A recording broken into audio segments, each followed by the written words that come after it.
During the last decade, the drug industry has followed an assumption that a single drug hitting a single target was the rational way to design drugs.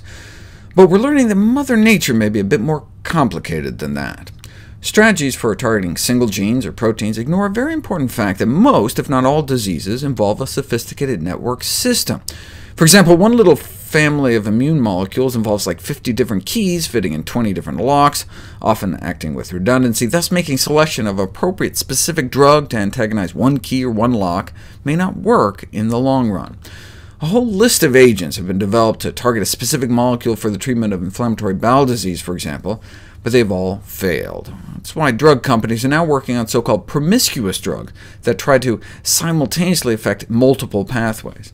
Meanwhile, since ancient times, natural agents derived from plants, fruits, vegetables, spices, beans, and grains, have been preferred as potential therapeutics for most chronic diseases, not only because of their safety, affordability, long-term use, but for their ability to target multiple cell signaling pathways. This promiscuous targeting of a disease cell's multiple bypass mechanisms is a therapeutic virtue.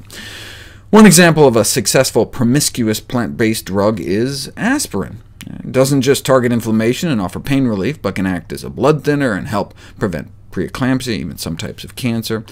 Curcumin is another hopeful. Aspirin is an extract of the willow tree bark.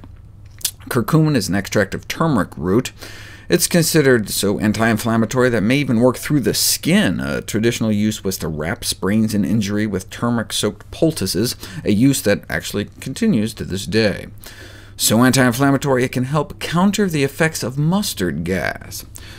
Here's the response of spleen cells to an inflammatory cytokine, extinguished in the presence of curcumin. What about outside of a petri dish, though? Promising effects have been observed in patients with a variety of inflammatory diseases. And one of the reasons there may be such a wide margin of safety with turmeric, despite its powerful pharmacological effects, is that the same pathway promiscuity that may account for its effectiveness may also act synergistically to neutralize side effects. For example, turmeric has been traditionally used as a bronchodilator to open airways in conditions like asthma.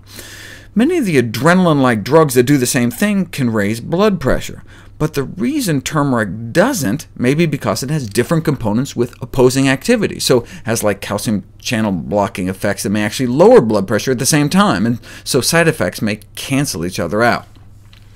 This strengthened promiscuity, though, is also a weakness. The U.S. Food and Drug Administration has been reluctant to approve plant extracts, which by definition are composed of mixtures of different compounds.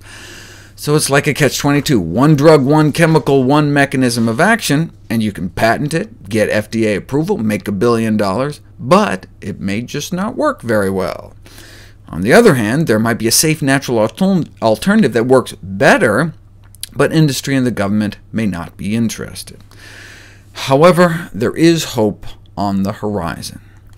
Remember this video? The FDA approved a green tea ointment as a prescription drug for the treatment of genital warts, making it the first prescription plant approved in the United States.